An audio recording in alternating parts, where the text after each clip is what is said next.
जी हाँ, सेटिंग देखकर आप समझ तो गए होंगे कि आज कुछ खास है। कुछ खास नहीं, बहुत खास है। बहुत खास इसलिए क्योंकि आज हम उस शख्स से बात करेंगे जो ज्यादा बात नहीं करते हैं और लोग उनको सुनना चाहते हैं। अब मौका उनके जन्मदिन का है, इसलिए आज उनसे उनके दिल की बात जानने की कोशिश करेंगे। स्वागत करेंगे आमिर खान का। Thank you how are you Kishore, हम लोग बहुत दिनों के बाद मिल रहे हैं। कोविड तो सही। बहुत दिनों के बाद आप भी बोल रहे हैं। जी मेरे ख्याल से कई साल हो गए जो आपने किसी इस तरह का इंटरव्यू शायद 5-6 साल हो गए हैं, शायद मैंने दिया नहीं। इस तरह का इंटरव्यू हम ये उम्मीद कर रहे हैं कि आगे इतिहास में कभी होगा भी नहीं। जब आप 47 के हुए थे तो एक फिल्म आई थी तलाश। हाँ, और उसकी टैगलाइन थी the answer lies with in. बिल्कुल सही कहा आपने। तो अब 57 में क्या answer lies with in? Actually बड़ा इंटरेस्टिंग सवाल पूछा है आपने। मुझे लगता है कि हम सबकी जिंदगी में एक जर्नी होती है, हम सबकी जर्नी होती है। और ये आपने 10 साल की बात की है, तो आज मैं हूं, जो मेरी सोच है, जो मेरे विचार हैं, 10 साल पहले वो उसमें काफी बदलाव आया है। लेकिन मेरे विचारों में तब्दीली जरूर आई है, मेरे थॉट्स में तब्दीली जरूर आई है। जिन चीजों को मैं ज्यादा अहमियत देता हूं अब, उसमें तब्दीली जरूर आई, उसमें चेंज आया है। और एक्चुअली एक तरह से ये कोविड के दौरान जब हम घर पे बैठे थे, काम बंद था, और वो बहुत ही एक मुश्किल दौर था हम सब के लिए। उस वक्त एक्चुअली मुझे एक चीज रियलाइज हुई, जो शायद हम सबको रियलाइज हुई थी, कि लाइफ जो है वो कितनी फ्रेजाइल है। जिंदगी जो है वो एक बूंद की तरह है, पानी की बूंद की तरह, इतनी फ्रेजाइल है वो। और आपको पता नहीं कि आप कब, आपके जो नजदीक के लोग हैं या आप खुद, ये एक चीज है जो हमको नहीं पता कि हमारे पास कितना वक्त है। जिंदगी जो है वो इतनी अनप्रिडिक्टेबल है, एक पल में बदल सकती है आपकी जिंदगी। आपको कोविड हुआ था? मुझे कोविड हुआ था फर्स्ट राउंड में, लेकिन इतना सीवियर मुझे नहीं हुआ था। मुझे सिम्टम्स बहुत तो फिर ये ख्याल के हुए, क्योंकि मुझे डर, मेरा दुनिया में मेरा सबसे बड़ा डर यही है कि मैं किसी ऐसे इंसान को ना खो दूं जो मेरे नजदीक हो। वो मेरा सबसे बड़ा डर है, जिंदगी भर वो मेरा सबसे बड़ा डर रहा है। तो कोविड के वक्त मैं उस डर को लेके जी रहा था।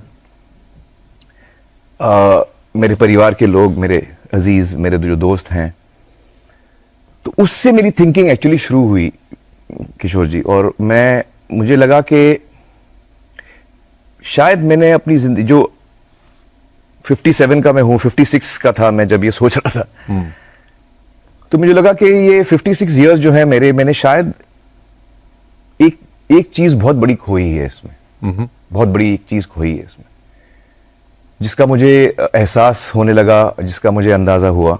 और जितना मैं ज्यादा सोचने लगा उसके बारे में, वो चीज और ज्यादा पक्की होती गई कि शायद मुझसे कुछ चीजें हुई हैं जो शायद मुझे इस वक्त उन चीजों में तब्दीली लाना है मुझे। और उसमें सबसे बड़ा ये था कि जब मैं 18 साल का था, मैंने काम करना शुरू किया। एज एन असिस्टेंट डायरेक्टर मैंने काम शुरू किया अपने चचाजान के साथ। और 18 साल का था मैं, जैसे कि हम बोलते हैं ना कि first time you become an adult 18 years old. तो मेरी पूरी अडल्ट लाइफ 18 से लेके अब तक मैं सिनेमा की जिंदगी में ऐसा खोया रहा हूं, और इस बदहवासी में मैं खोया हूं कि, और अच्छी बात है, आप किसी चीज के बारे में पैशनेट हैं और आप पूरा दिल लगा के, जी जान लगा के, खुशी के साथ वो काम करते हैं, अच्छी बात है। लेकिन आपकी जो जिम्मेदारियां हैं उनको आप पूरा रखें, फिर आप जो चाहें अपना पैशन फॉलो कर सकें। मुझे लगता है किशोर के कहीं ना कहीं मैंने अपनी जिम्मेदारियों को शोल्डर नहीं किया इस बदहवासी में। जो मेरे अजीज हैं, अम्मी अब्बाजान, मेरे पेरेंट्स से मैं शुरू करूंगा। मेरे जो भाई बहन हैं, रीना जी हैं, मेरी पहली वाइफ, किरण जी हैं, रीना जी के पेरेंट्स हैं, किरण जी के पेरेंट्स हैं, मेरे बच्चे हैं। तो ये सारे लोग जो मेरे बहुत नजदीक हैं, और मैं बात कर रहा हूं 18 साल की उम्र से लेके, जब मैं फिल्मों की दुनिया में आया और दाखिल हुआ, तो मैं इतना अब्जॉर्ब हो गया, मैं इतना सीखना चाह रहा था, इतना कुछ करना चाह रहा था कि मैं कहीं ना कहीं मुझे आज लगता है कि मैंने वो लोग जो मेरे बहुत नजदीक थे, मैं उनको वक्त नहीं दे पाया, जो जिस तरीके से मैं चाहूंगा उनको वक्त देना, जो मेरा पूरा जहन उनके ऊपर हो, क्योंकि वो बहुत मेरे लिए इंपॉर्टेंट हैं। आपको लगता है आप सेल्फिश हो गए या हाँ, आप ऐसे कह सकते हैं कि मैं सिर्फ अपने बारे में सोच रहा था।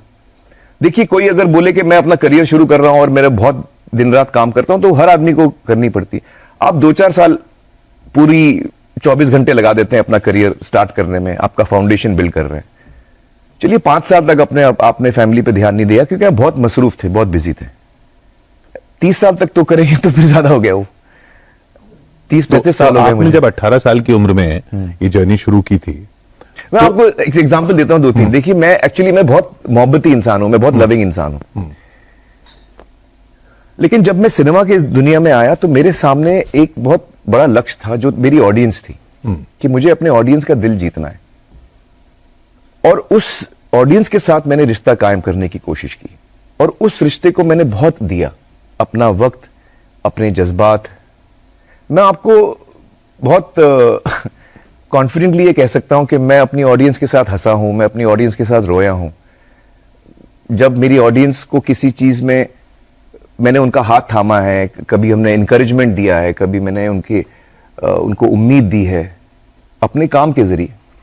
तारे ज़मीं पर, 3 इडियट्स, ये सारी फिल्में जो हैं ये बहुत इंपॉर्टेंट फिल्में रही हैं, और मैंने अपने काम को पूरा वक्त दिया है, और वो रिश्ता मैंने गहरा बनाया।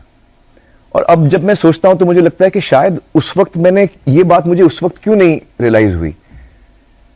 मुझे लगता है कि उस वक्त शायद मुझे लगता था कि मेरी फैमिली जो है वो तो है मेरे पास, इस वक्त मुझे इन लोगों का दिल जीतना है जिनको मैं जानता नहीं हूं, जिनके साथ मैं रिश्ता कायम कर रहा हूं। और उस नशे में मैं इतना खो गया था कि मैं भूल गया कि ये लोग मेरा इंतजार कर रहे हैं। तो वो बचपन बच्चों का तो लौट के आएगा नहीं। ये अगर आप अब रियलाइज कर रहे हैं तो वो आपको कचोटता नहीं है? वही तो सबसे बड़ी चोट तो वो है कि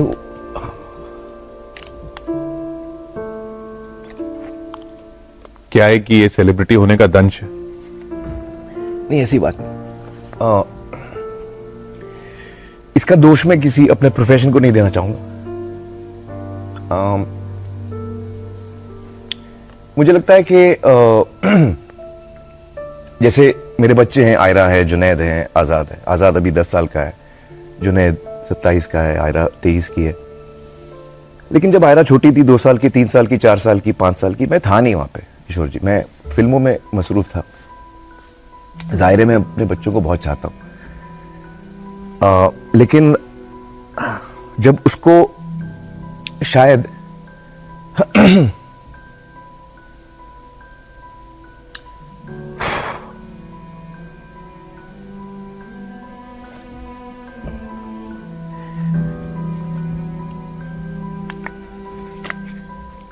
जब उसको शायद जरूरत थी मेरी, हर बच्चे को जरूरत होती है। आप जब छोटे होते हैं, आपके डर होते हैं, आपके फियर्स होते हैं, आपकी उम्मीदें होती हैं, तो मैं था नहीं उसका हाथ पकड़ने के लिए। जब उसको डर लगे किसी चीज से, उसको दिलासा देने के लिए मैं था ही नहीं। तो वो सब मैं कैसे करता? और इस बात का मुझे बहुत शार्पली अंदाजा है कि वो वक्त वापस नहीं आएगा।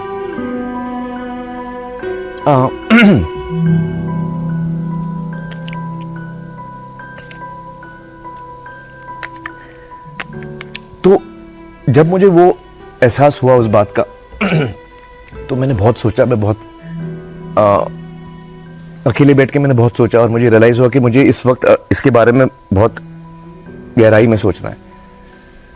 तो चाहे वो जुनैद हो, आयरा हो, किरण जी हो, आज़ाद हो, रीना जी हो, मेरे अम्मी अब्बाजान, आज अब्बाजान नहीं है हमारे साथ,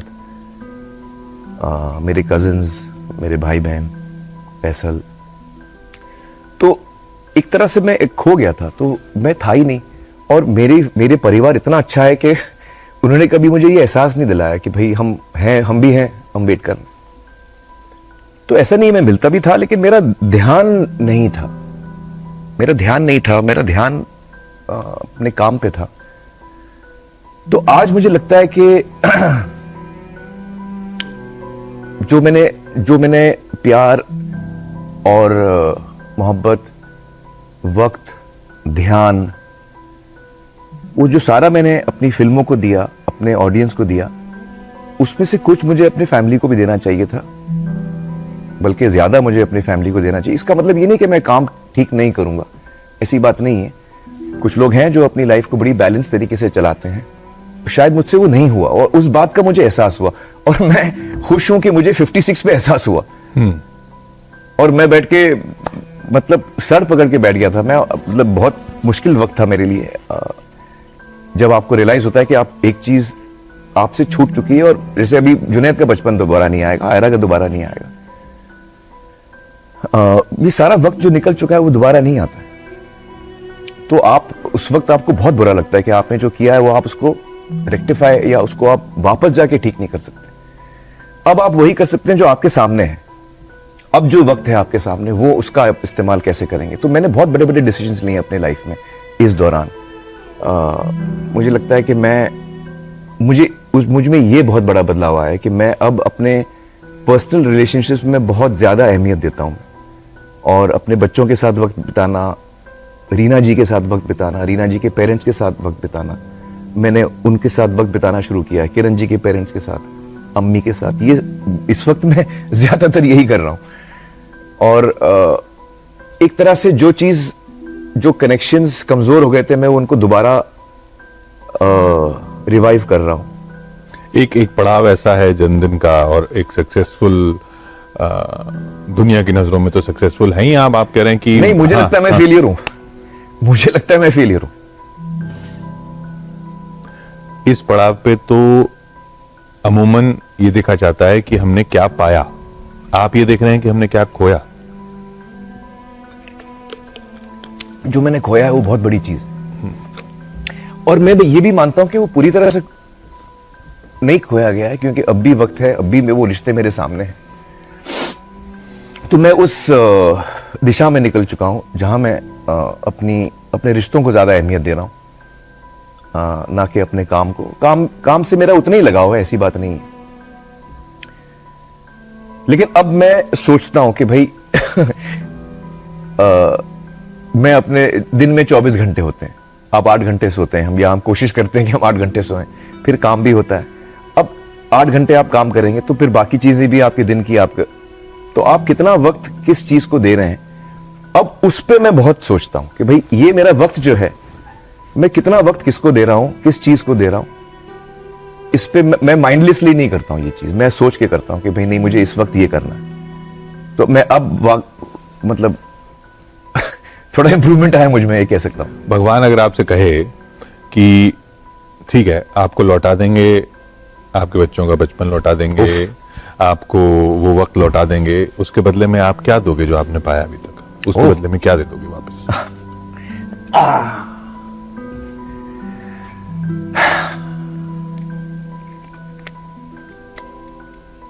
मुझे लगता है कि अगर मुझे वो सारा कुछ वापस मिल सकता है तो मैं सब कुछ देने को तैयार हूं।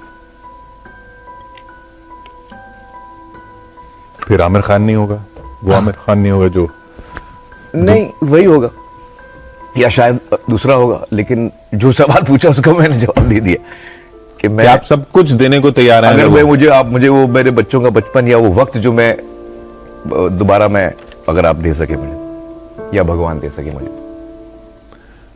हकीकत, लेकिन हकीकत है हाँ, वो पॉसिबल नहीं है। और व्यक्तिगत तौर पर जब, क्योंकि मैंने तो आपको देखा है। अच्छा, किरण जी ने मुझे ये बात कही थी एक्चुअली कुछ साल पहले, 7-8 साल पहले किरण जी ने मुझसे कहा था कि मुझे अभी समझ में आ गया कि आपको हम में इंटरेस्ट ही नहीं है।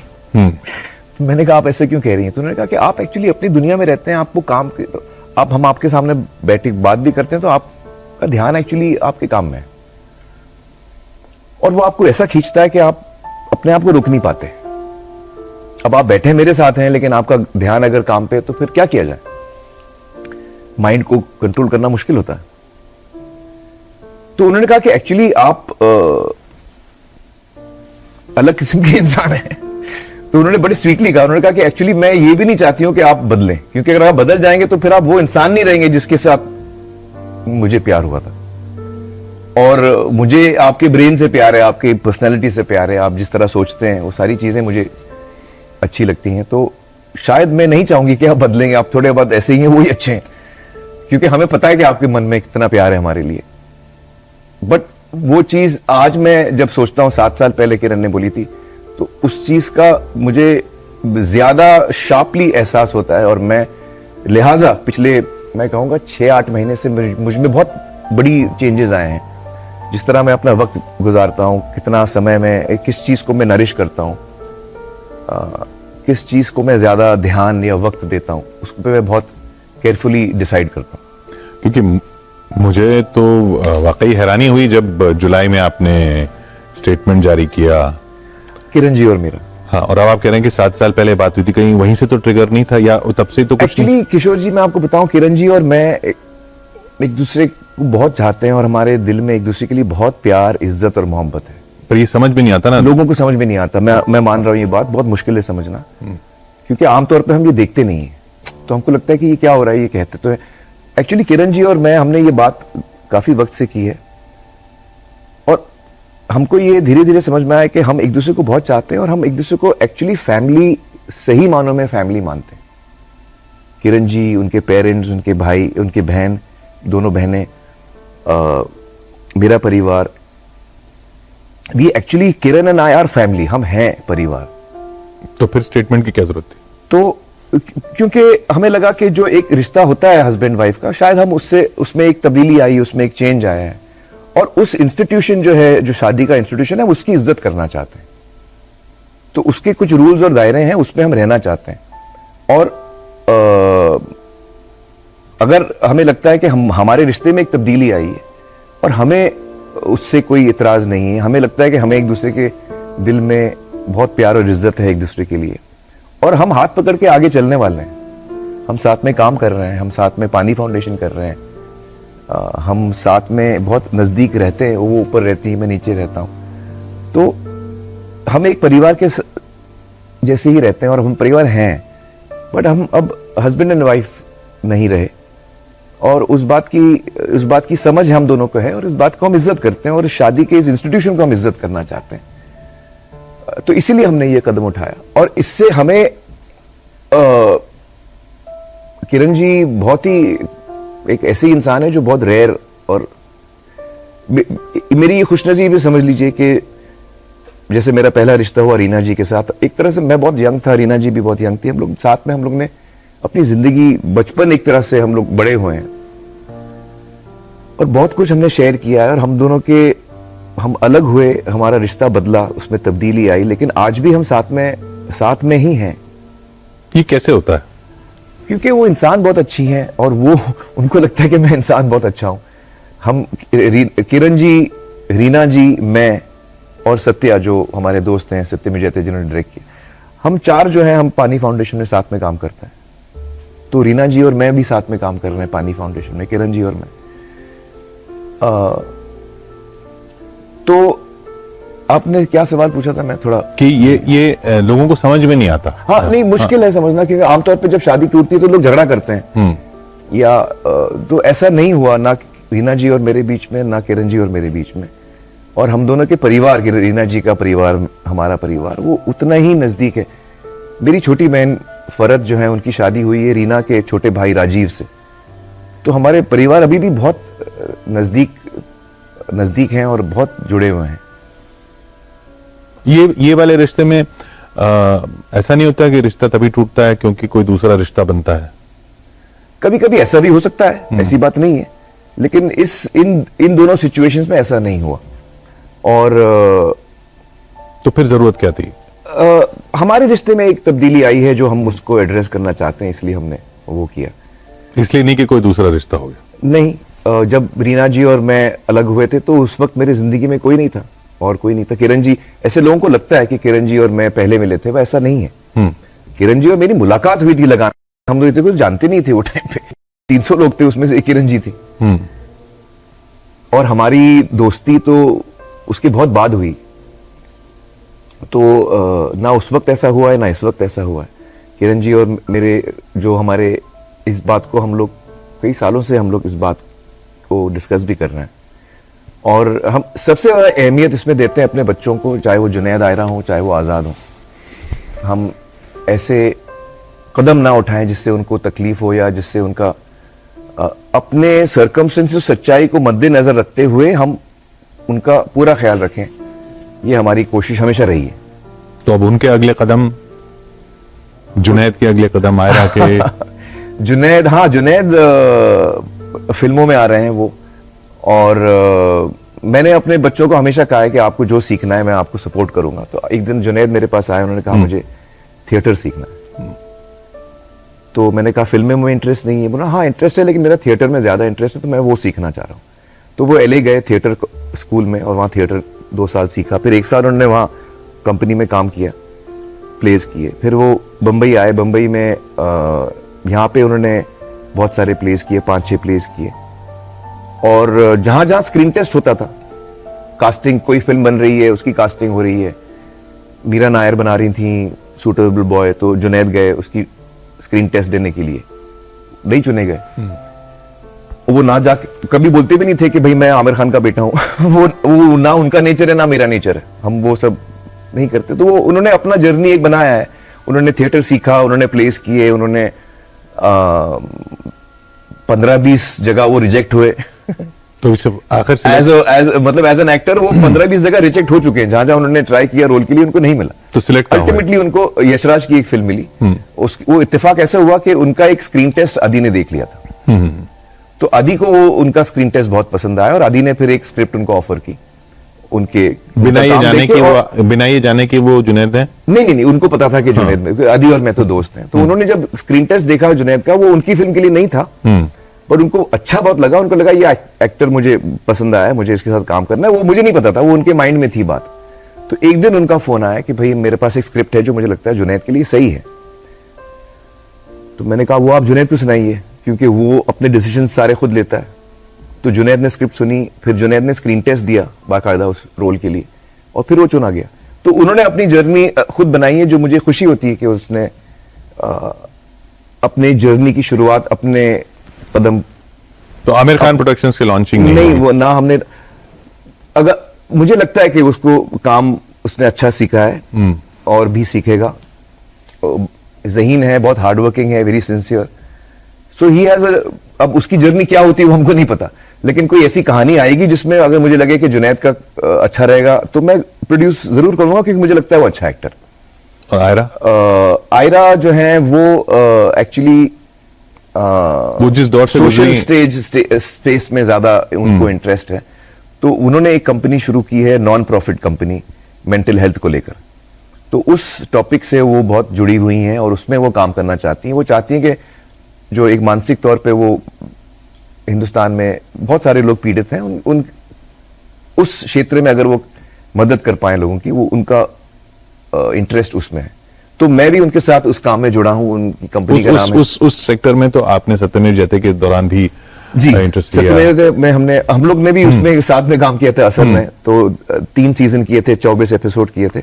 मेंटल हेल्थ भी हमारा एक उसमें एपिसोड था, लेकिन ये अब वो फुल टाइम मेंटल हेल्थ में काम करना चाह रही हैं। तो बहुत रिसर्च कर रही हैं, और वो एक छोटी सी टीम के साथ, मैं भी उनकी टीम में हूँ बाय द वे।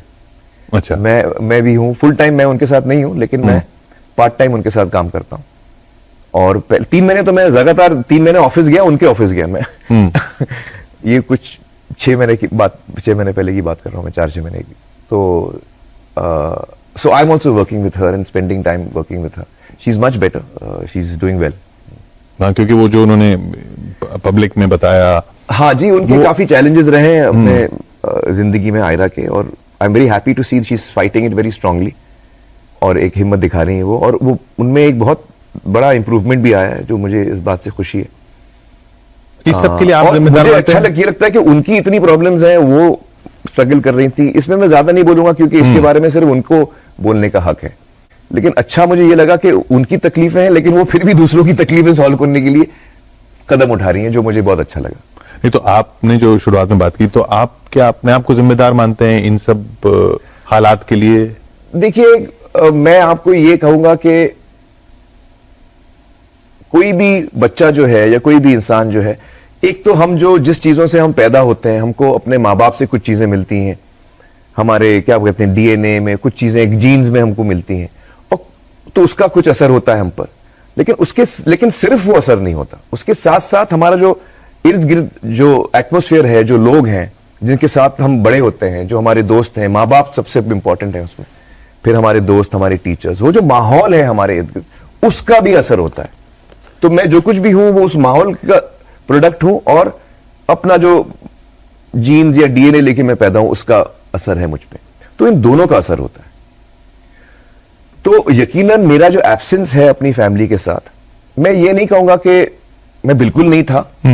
मैं बहुत मोहब्बती हूं, तो मेरा रिश्ता बहुत अच्छा है मेरे बच्चों के साथ, किरण जी के साथ, रीना जी के साथ, मेरे पेरेंट्स, मेरे सिबलिंग्स, उनके पेरेंट्स, मैं सबके साथ मेरा रिश्ता बहुत अच्छा इसलिए है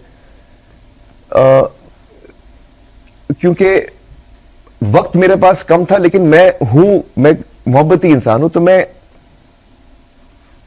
टोटली एब्सेंट था ऐसा भी नहीं है। लेकिन जो मुझे लगता है मैंने बहुत कुछ खोया उसमें, जो मेरा ध्यान नहीं था, मैं वो कह रहा हूं, मेरा ध्यान नहीं था। मेरा ध्यान फिल्मों में था, मेरा ध्यान मेरे किरदारों में, मेरे कैरेक्टर्स में, जो फिल्म में जो चैलेंजेस आते हैं उस पर मेरा ध्यान था। और वो बात मुझे लगती है कि अगर मतलब मैं इस चीज को मुझे महसूस होता है कि मैं अगर होता तो यकीनन चीजें अलग होती, वैसे तो नहीं होती जो जैसे अभी हैं। लेकिन ठीक है, जो हुआ वो हुआ। अगर मैं उस चीज को लेकर रोता ही रहूंगा तो फिर वो भी सही नहीं है। एक दफा आपको रियलाइजेशन हो जाता है, फिर आपको उस पर कदम भी उठाने पड़ते हैं। आजाद के साथ कुछ इसका, आजाद अभी 10 साल का है, तो मुझे, जैसे हम लोग जो वक्त की बात कर रहे थे, तो मुझे रियलाइज हुआ कि आजाद जो है वो अभी 10 साल का है, 2-3 साल और हैं उसके बचपन के, तो वो मैं पूरी तरह इंजॉय करना चाहूंगा। लेकिन पेरेंट्स का, और इत्तेफाक से किरण जी भी अपनी फिल्म बना रही हैं इस वक्त, उसकी फिल्म की शूटिंग चल रही है। अच्छा। तो पिछले 4-6 महीनों से वो भी बहुत बिजी रही हैं प्री प्रोडक्शन में। इस वक्त उनकी शूटिंग चल रही है जैसे हम बात कर रहे हैं। तो मैं पूरी जिम्मेदारी आजाद की मैंने उस वक्त उठाई, और खुशी खुशी, क्योंकि मुझे ये सारी चीजों का एहसास भी हो चुका था। तो जो अंग्रेजी में हम कहते हैं प्राइमरी पेरेंट, जो मेन पेरेंट होता है वो, क्योंकि किरण जी बिजी थी, जब मैं बिजी होता हूं तो वो थी प्राइमरी पेरेंट। अब जब वो बिजी फिल्म बना रही हैं तो मैं प्राइमरी पेरेंट बन के मैं आजाद को रोज सुलाना, स्कूल उठाना, स्कूल ले जाना, उसका होमवर्क चेक करना, वो सारी चीजें जो बाकी पेरेंट्स के साथ उनके प्ले डेट्स ऑर्गेनाइज करना, वो सब अब मैं हैंडल करता हूं। तो इन पेरेंट्स का इस तरीके से जिम्मेदारी संभालना, वो तो अच्छी बात है ही, लेकिन आपको क्या ज्यादा गलत लगता है कि पर बच्चे को ये भी तो पता चल रहा है ना कि पेरेंट्स अब हस्बैंड वाइफ नहीं है। बहुत इंटरेस्टिंग चीज, एक्चुअली हमने सबसे पहला जो इंसान था जिसको हमने बताया, किरण जी और मैंने, वो था आजाद। तो आजाद को हमने बताया कि हमें ऐसे लगता है, पहले हमने उसको बताया कि शादी क्या होती है, बहुत छोटा है, कि शादी क्या होती है और लोग क्यों शादी करते हैं और हमने क्यों शादी की, और लोगों का क्या नजरिया है, आमतौर पे डिवोर्स क्यों होते हैं, उसका क्या मतलब होता है, और हम क्यों कर रहे हैं। तो उसको ये फर्क बहुत जल्दी समझ में आ गया।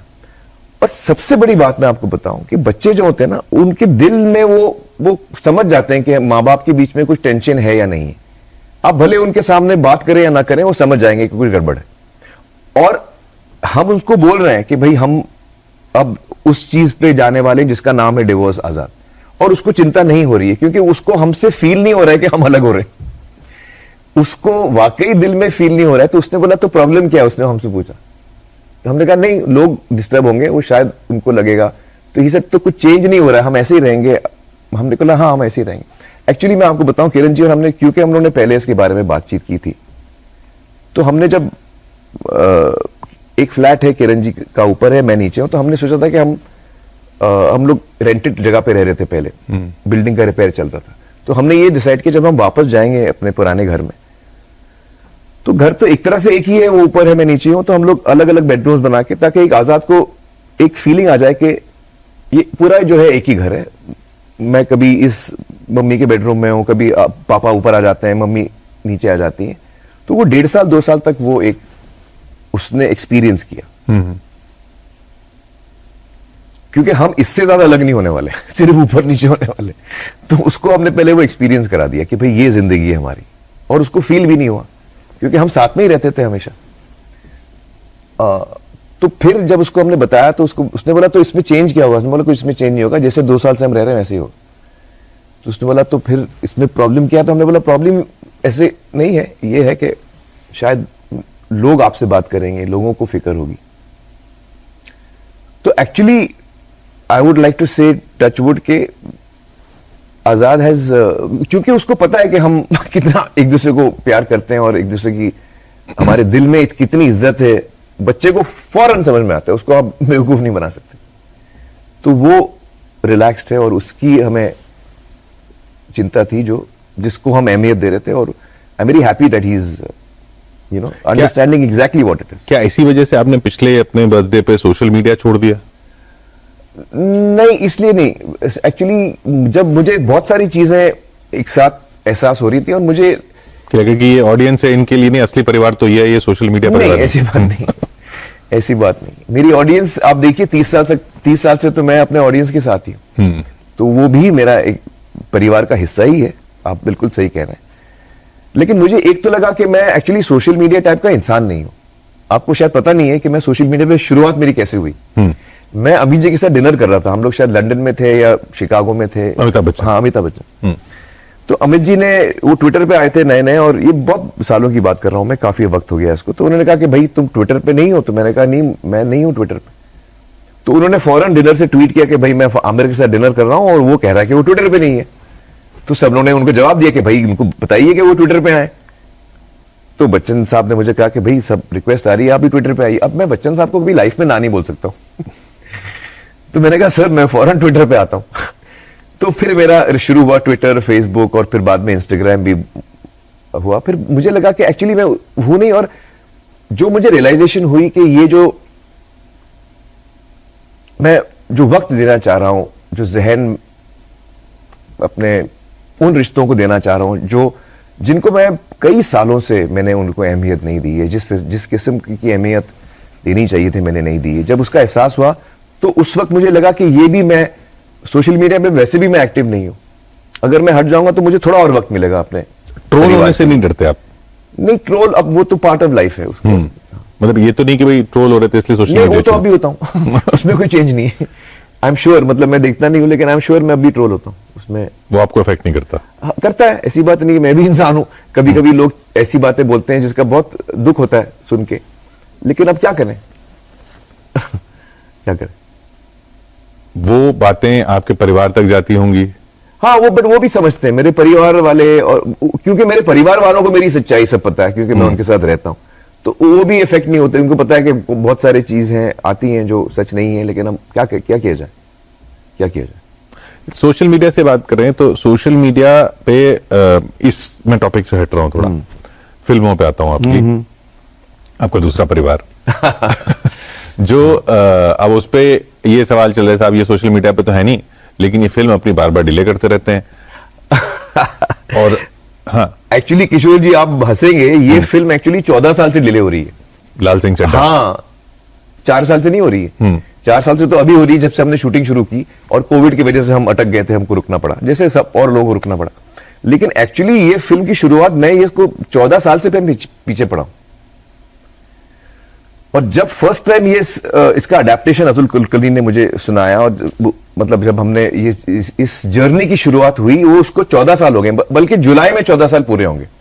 अगस्त में 11 अगस्त को हमारी फिल्म रिलीज हो रही है। बनवास जो है हमारा 14 साल का, वो जुलाई में 11 को हो रही है। जुलाई में हमारा बनवास खत्म होगा, और 14 साल पूरा करने के बाद अगले महीने अगस्त 11 को अब आएंगे। क्योंकि कोविड आ गया था तो हमारा काम बहुत डिस्टर्ब हो रहा था, काम रुक रहा था बार बार काम, और मैं चाह रहा हूं कि चीज अच्छी बने, उसमें वक्त लगता है। उसको हम जल्दी करेंगे तो फिर वो ठीक नहीं बनेगी।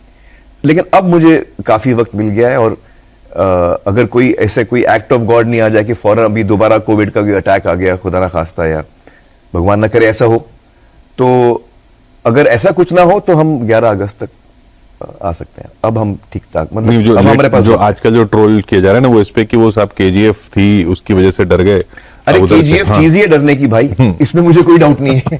केजीएफ बहुत अवेटेड फिल्म है, उसका पार्ट 1 लोगों को बहुत पसंद आया है। और अगर कोई दूसरी फिल्म केजीएफ के साथ आ रही है और अगर नहीं डर रही है तो पता नहीं क्या सोच रहे हैं वो। पर उसकी वजह से आप शिफ्ट नहीं हुए? नहीं, उस वजह से हमने अब वो शिफ्ट shift- नहीं, उसके एक्चुअली मैंने रीच आउट किया उनको, क्योंकि मुझे भी बुरा लग रहा था कि एक फिल्म है, उन्होंने उनकी मेहनत से बनाई है और ऑडियंस भी उस फिल्म को देखने के लिए उत्सुक हो रही है, और मैं उसी डेट पे आ रहा हूं। मुझे अच्छा नहीं लग रहा था, लेकिन मैं क्या करता, तो मैंने उनसे पहले बात की, मैंने कहा कि भाई मुझे डेट नहीं मिल रही है, तो मैं आ सकता हूं आपकी डेट पे? तो उन्होंने कहा, क्योंकि अलग किस्म की फिल्म है, लाल सिंह चड्ढा जो है वो बहुत ही फैमिली फिल्म है, और KGF is an action film, you know, तो अलग जॉनर की फिल्में हैं।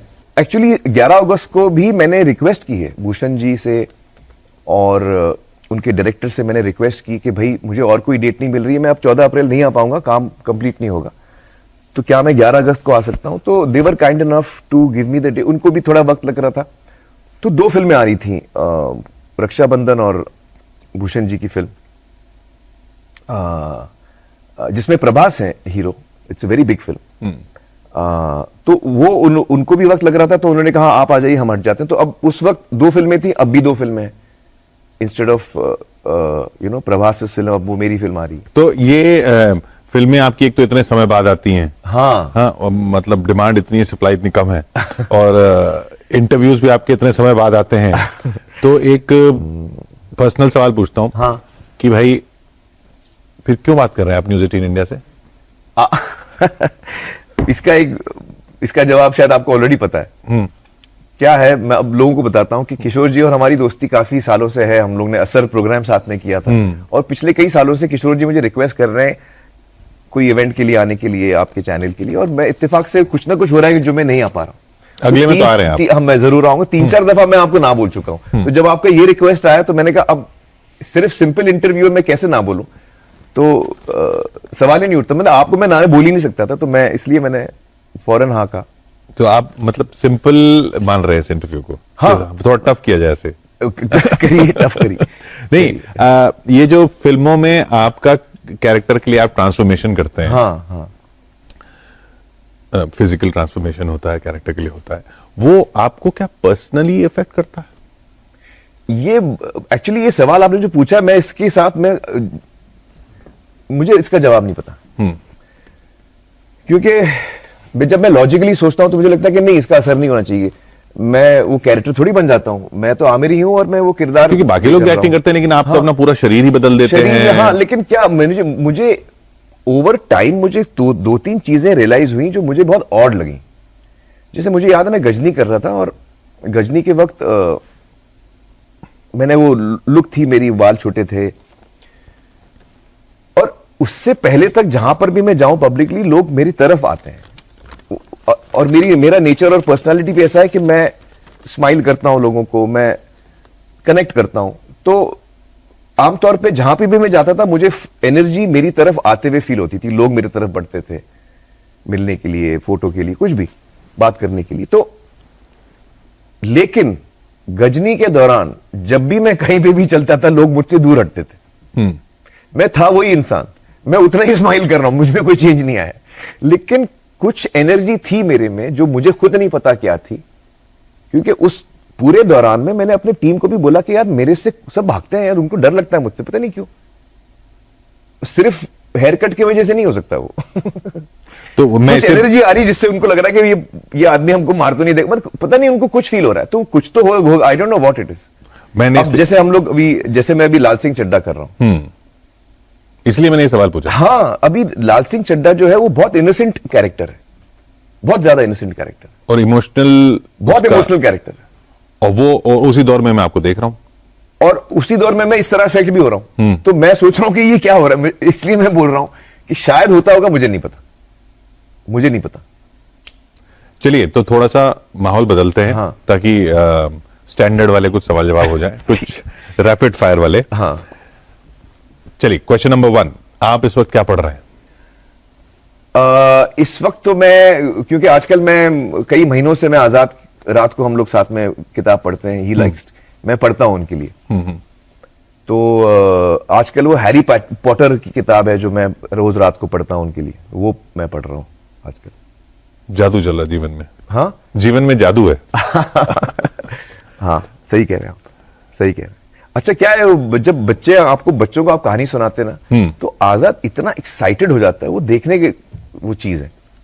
वो जब कोई भी किताब में जब कोई एक्साइटिंग मोमेंट आता है वो उठ जाता है, वो यहां से वहां दौड़ता है, वो जंप करने लगता है, इतना एक्साइट हो जाता है कहानी सुन के। मतलब बच्चे कितना खो जाते हैं, एक्साइट हो जाते हैं कहानी में।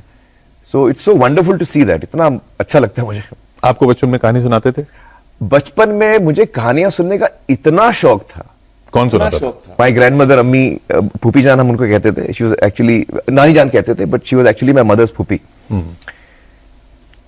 तो उनसे कहानियां सुनते थे, हमारे घर में जो कुक थी उनसे सुनते थे, अम्मी से सुनते थे। लेकिन सबसे ज्यादा मुझे जो कहानी सुनने का इतना इंटरेस्ट था कि उसके अलावा जो राइटर और डायरेक्टर्स घर आते थे अब्बाजान को कहानी पिच करने के लिए, क्योंकि अब्बाजान प्रोड्यूसर थे, तो वो बैठते थे कहानी सुनने के लिए और मैं भी कोने में बैठ जाता था। सैकड़ों कहानियां मैंने सुनी है 6 साल की उम्र से, 5 साल की उम्र से मैंने सैकड़ों कहानियां सुनी। मैं कोने में बैठ के खाली कहानी सुनता था, और वो हीरो यहां से आता है, वो ये करता है, वो करता है। उस वक्त मुझे नहीं पता था मैं एक्टर बनने वाला हूं या फिल्मों में आने वाला हूं, कोई नहीं, मुझे खाली कहानी सुनने में मजा आता था। तो मैं कोने में बैठ के कहानी सुनता था, वो खत्म हो जाती थी, मैं अपने कमरे में चले जाता था। आमिर खान पी के या आमिर खान खा के? एक गुड न्यूज आपको मुझे देनी है। मैं कभी कभी अल्कोहल पीता था एक वक्त पे, लेकिन अब मैंने वो डिसाइड किया कि मैं जिंदगी भर मैं अल्कोहल कभी टच नहीं करूंगा। तो पी के तो मैं हो ही नहीं सकता, मैं सिर्फ खा के हो सकता हूं। क्यों छोड़ा?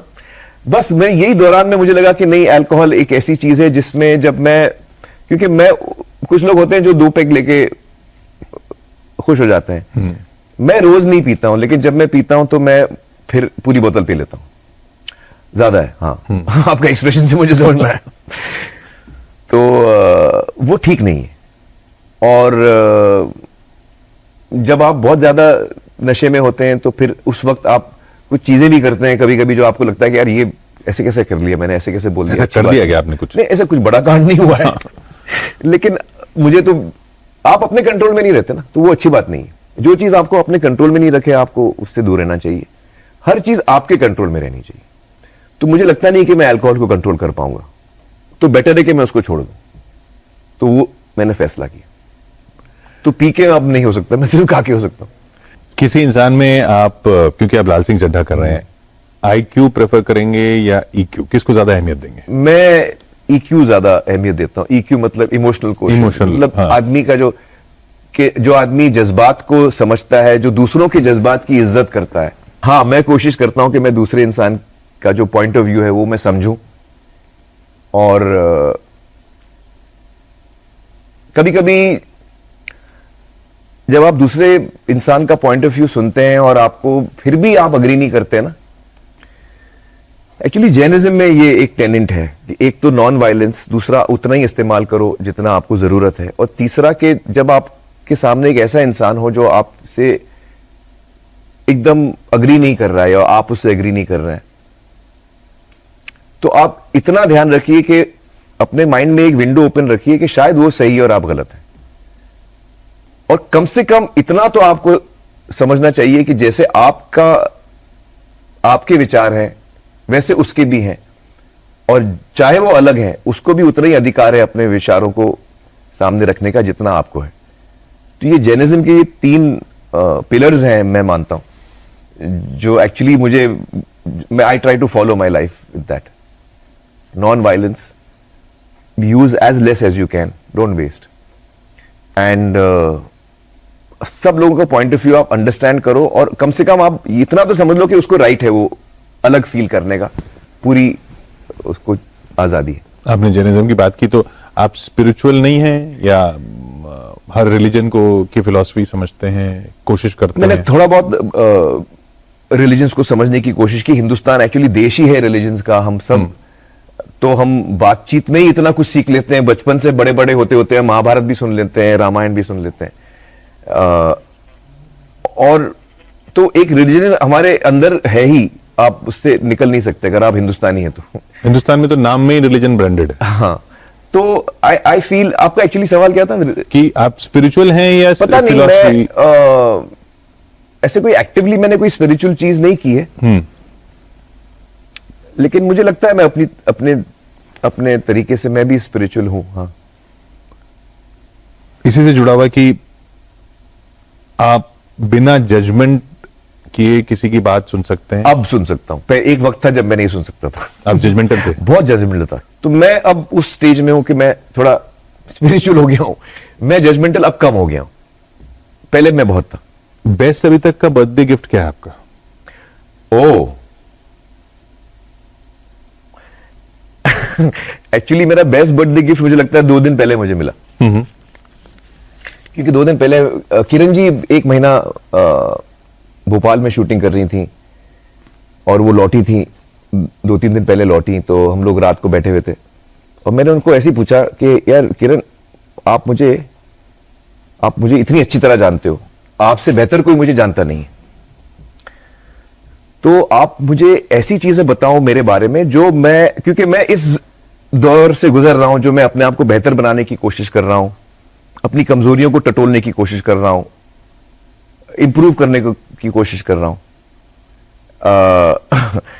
तो मैंने उनसे पूछा कि आप कुछ मुझे ऐसी चीजें बताइए जो आपको लगता है कि मैं इंप्रूव कर सकता हूं, जो मेरी कमजोरियां हैं, जो मुझ में खामियां हैं। तो बाकायदा 10-12 पॉइंट्स की लिस्ट उन्होंने मुझे बताई जो मैंने बाकायदा लिखा।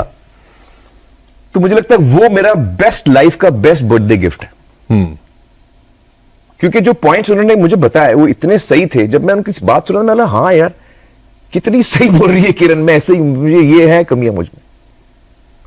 तो मैंने वो सारी चीजें नोट की हैं और इसलिए मैं आपको बोल रहा हूं वो बेस्ट बर्थडे गिफ्ट है मेरी लाइफ का, जो किरण जी ने मुझे दिया है। मुझे बहुत प्यार से और सच्चाई से मुझे बताया कि मुझ में क्या कमजोरी है। कोई बताता नहीं आपको कोई बताएगा नहीं, जो उन्होंने मुझे बताया। तो उस बात की मैं इज्जत भी करता हूं और मेरा प्यार बढ़ गया उनके लिए, एक्चुअली उन्होंने ये मुझे बताया। तो that's my best birthday gift of my life, सालगिरह को जो मुझे गिफ्ट मिली है। दुनिया आपको मिस्टर परफेक्शनिस्ट कहती है, वो गलत कहती है, उनको आइडिया ही नहीं है। एक्चुअली मैं इतना इमोशनल आदमी हूं मैं परफेक्ट कोई एंगल से हो ही नहीं सकता, मेरे सारे डिसीजंस इमोशनल होते हैं। आई थिंक लोगों को एक दूर से अंदाजा होता है कि यार ये आप परफेक्ट, आपके लिए नहीं, आप परफेक्शनिस्ट की, आपको सब चीज परफेक्ट चाहिए। नहीं, मुझे हर चीज मैजिकल चाहिए, मुझे परफेक्ट नहीं चाहिए। परफेक्ट चीजें कभी कभी बोरिंग होती हैं, मुझे परफेक्ट में इंटरेस्ट ही नहीं। मुझे चाहिए हर चीज में मैजिक हो, एक मोमेंट में मैजिक हो, एक इंसान में मैजिक हो, एक एनर्जी में मैजिक हो, मुझे वो चाहिए। जब हम फिल्मों की बात करते हैं तो उस शॉट में मैजिक मिला कि नहीं आपको, वो मोमेंट मिला कि नहीं, उसमें कुछ टेक्निकल चीजें हो गई होंगी, उससे मुझे बिल्कुल फर्क नहीं पड़ता। अब मैजिक मिला तो फिर हम वही टेक लगेंगे, उसमें थोड़ा आउट फोकस हो गया चलेगा। अगर मुझे परफेक्शन होता तो मैं बोलता नहीं, फोकस भी ठीक होना चाहिए, वो शैडो भी ठीक नहीं था, उससे मुझे कतई इंटरेस्ट नहीं। I am a person who is not a perfectionist, who is a passionate person. I want magic, I don't want perfection. तो आखिर में आमिर अब मैं चाहूंगा कि आप सीधा उस कैमरे में देखें, ओके, और उन सब लोगों से अपने 57th बर्थडे पे कहें कुछ भी, जो आपको पसंद भी करते हैं और जो आपको पसंद नहीं भी करते हैं, और जो ट्रोल भी करते हैं, वो सुनना चाहते हैं इतने वक्त बाद कि आमिर खान को कहना क्या है इस सब कुछ जो उनको कहा एक्चुअली गया। मुझे सभी लोगों से यह कहना है कि जो कुछ भी मैंने अपने लाइफ में खोया है अपने वक्त में, जो अपनी पर्सनल रिलेशनशिप को मैंने इतनी अहमियत नहीं दी, या एक्चुअली मैं किसी को ब्लेम नहीं कर रहा हूं, लेकिन हमारे माइंड में इतनी लाइफ इतनी टफ भी होती है, आपकी इतनी जिम्मेदारियां होती हैं, आपको कभी कभी नहीं हो पाता। लेकिन सब में भी अगर हम अपने पर्सनल रिलेशनशिप्स पे थोड़ा ध्यान दें और उसको नरिश करें, उसको हम बढ़ावा दें, तो हमारी लाइफ में बहुत ज्यादा सुख आ जाता है। ये मैंने सीखा है। Thank you for all the love that you have given me. और कभी मुझसे कोई गलतियां हुई हैं जिंदगी में तो मैं सीखने की कोशिश कर रहा हूं। I am trying to learn and get better. बहुत बहुत शुक्रिया आपका आमिर खान, थैंक यू किशोर, इस खास बातचीत के लिए, और happy birthday. Thank you. Aamir Khan पहली बार दिल से बात करते हुए, कह सकता हूं? हाँ, एक्चुअली हमारी फिल्म में एक लाइन है, लाल सिंह कहता है, मेरी मम्मी कहती है दिल चंगा ते सब चंगा। तो मैं उस चीज को बिलीव करता हूं, दिल चंगा ते सब चंगा। उम्मीद करेंगे आगे भी सब कुछ सबके लिए चंगा चंगा ही हो। Thank you. Thank you so much.